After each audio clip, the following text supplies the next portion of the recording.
Ustazah pernah dulu ditekan, diberi nasihat oleh pensyarah ustazah. Dia kata, saya nak pesan ni pelajar perempuan. Dia pesan pelajar perempuan lah. Kamu kalau nak bincang apa pun dengan pelajar lelaki, jangan waktu malam. Kalau 10 malam haram, dia kata. Dia cakap macam tu lah. Kadang kan nak bincang telefon gini-gini. Lepas tu kita tanya, kenapa ustaz?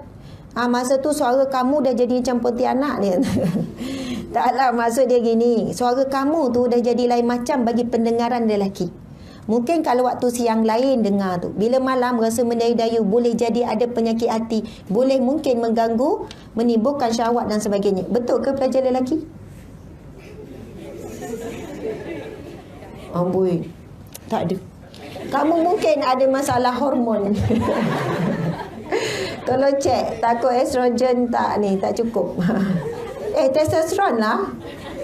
Kan orang lelaki testosteron kan. Masya Allah, subhanallah. Baiklah. Maksudnya bila malam ni memang suasana dia lain sikit, hening sikit. Sensual sikit. Okey, cuma itu saya ingat pesanan dia. Jaga batasan kamu.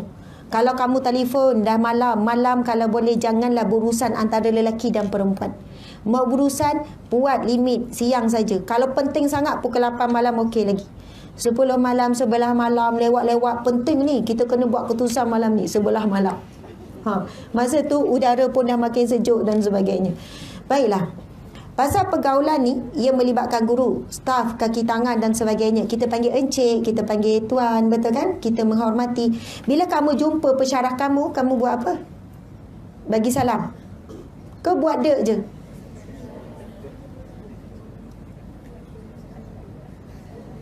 Tak payahlah salam, beria lah pula kan. Okey, contohlah kan. Contoh bila kamu jumpa pensyarah perempuan, pensyarah lelaki. Kita jumpa pensyarah lelaki. Mungkin kita buat Assalamualaikum. Itu macam sopan sangat lah kan. Kan ada benda lain yang berguguran kan. Jantung berguguran. Okey, kita boleh berhentikan, hormatlah guru. Itu keberkatan ilmu.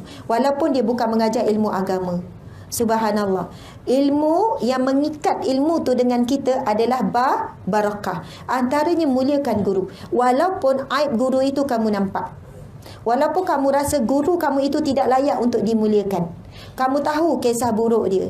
Kamu nampak penampilan dia tidak layak untuk dihormati. Apapun sebab Allah jadikan perantaraan daripada dia untuk kamu dapat ilmu. Walaupun ilmu engineering. Faham ya? Jadi bila jumpa guru, berhenti sekejap berjalan. Berhenti sekejap, tundukkan Assalamualaikum dan sebagainya. Subhanallah. Ustazah percaya kalau bina bi'ah ni di UniKM Mindset, guru ni, pensyarah ni, dia automatik akan jaga kredibiliti dia.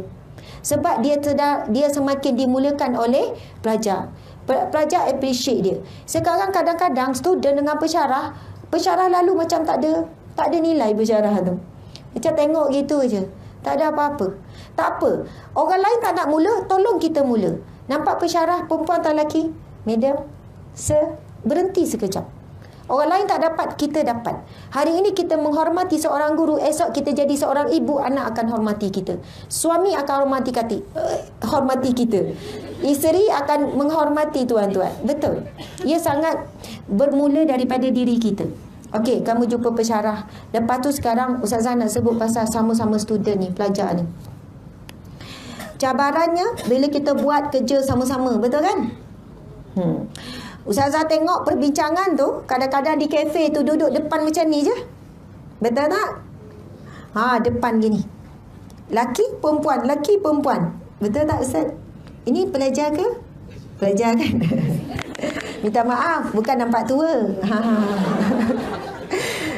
Cuma pakai kopiah tu kan, nampak lebih matang. Okey, baiklah. Jadi bila kita tengok, Ustazah minta maaf, itu bukan satu bi'ah yang solehah. Bila kamu duduk depan, Ustazah bagi tahu ni kan, depan laki perempuan. Ustazah nak tanya, ada gangguan tak dekat situ? Boleh berlaku gangguan tak? Orang lelaki, kamu terganggu tak bila depan kamu seorang wanita? Tengok orang lelaki laju. Ya, mereka sedang meluahkan perasaan. Baiklah. Memang kita rasa macam perbincangan tu nak bagi lancar. Alah, Kolot lah, main perasaan. Kawal lah sikit nafsu. Isu tu kan soalannya. Kau yang bermasalah. Aku tak ada apa-apa. Iman aku kuat. Masya Allah. Tanda iman yang kuat, bila berlaku pelanggaran batasan, resah gelisah. Tak tenang. Bukan masuk, aku tak rasa apa-apa pun, aku steady je. Tak terganggu pun, tak gairah pun. Dia ada masalah. Masalah apa? Bila hati kita dah terlalu biasa dengan maksiat, dah terlalu biasa dengan pergaulan bebas. Bila kita buat pergaulan bebas, kita buat ikhtilat, kita langgar syariat, tak rasa berdosa. Tak rasa susah hati, tak rasa resah gelisah. Perumpamaannya seperti inilah. Kalaulah kaki tu doktor dah cakap nak kena potong dah kaki ni. Sebab apa kaki nak kena potong? Sebab dah tak berfungsi lagi dah. Kecil manis dah tahap teruk. Dah hitam dah. Toreh pun dah rasa sakit. Cocok-cocok pun dah rasa sakit. Kena potong.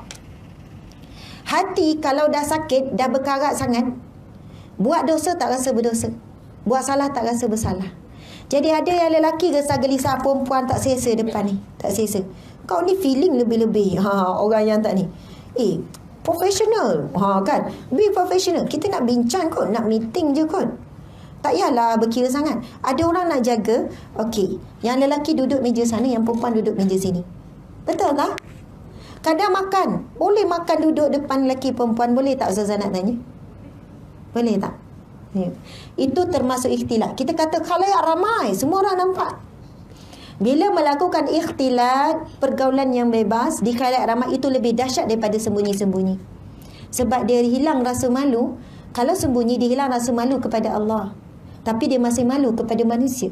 Tapi bila di khalayak ramai, dia boleh duduk dua-dua atas bangku duduk sebelah-sebelah. Orang semua tahu, itu couple tu. Betul tak ni? Situasi ni berlaku, suasana ni berlaku. Diorang tu, korang tak tahu diorang tu couple. Mentang-mentang couple boleh duduk sebelah-sebelah tu. Walaupun tak rapat. Ada kitab kat tengah tu, Al-Quran. Masya Allah. Letaklah Al-Quran ke, kitab ke, tak belon ke, letak apa ke, ada penghadang. Tapi duduk berdua-duaan, walaupun di khalayak ramai, itu bentuk ikhtilat yang lagi kurang, yang lagi teruk. Sebab apa? Dia buat khalayak ramai, dia hilang rasa malu pada manusia. Sekurang-kurangnya kita malu pada manusia kalau tak malu kepada Allah. Kat kafe ke, dekat kelas ke, dekat mana-mana ke, bila kamu nak buat perbincangan, janganlah pula berdua-duaan. Itu memang jelaslah sebab di Nabi, antara kamu mesti ada iblis, ada syaitan di antara kamu. Bila kamu nak meeting, nak buat apa meeting kan, elakkan meeting disusun berdepan lelaki perempuan. Automatik yang jadi pengerusi tu mainkan peranan bi'ah salihah, supaya mesyuarat kita itu datang sekali malaikat rahmat. Allah bagi ilham yang benar dalam meeting. Ini tak yang keluar malaikat rahmat keluar, yang ada sekali syaitan ni betul-betul tanpa seronok ni. Tengok ikhtilat yang sedang berlaku di antara orang muda dan juga pemuda dan juga pemudi. Ustazah pernah melalui tempoh ni. Maksudnya belajar di universiti, pernah jadi timbalan Presiden MPP. Jadi kita terlibat dengan program, buat ini, aktiviti kita sekian-sekian. Tapi bila meeting, kita jaga batasan. Yang lelaki duduk satu meja dekat situ, kita meja kat sini. Dengar je kalau cakap, betul kan?